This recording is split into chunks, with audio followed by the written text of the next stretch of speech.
Io non metto in discussione gli assessori sulla base della petizione di un'associazione di commercianti.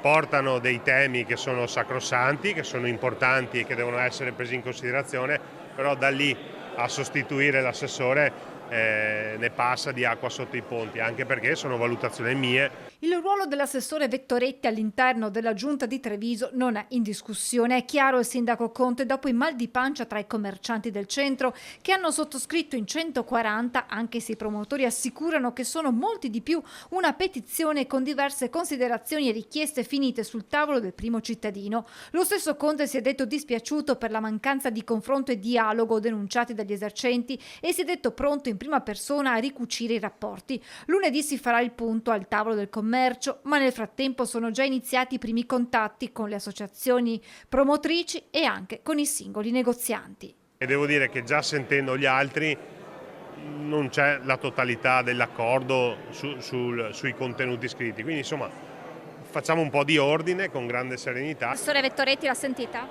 Sì, l'ho sentita e gli ho anche detto di star tranquilla, nel senso che sono dinamiche meramente amministrative. Ovviamente se c'è qualcosa che non va bisogna assolutamente correggerlo, però insomma non posso mettere in discussione il suo impegno e la sua passione. La nostra intenzione non è quella di movimentare qualcosa di politico, ma di avere risultati da parte dell'amministrazione comunale, spiega Veneto Imprese Unite, una delle associazioni promotrici della petizione, che sul futuro dell'assessore Vettoretti aggiunge. Non sta a noi giudicare chi deve fare e cosa deve fare.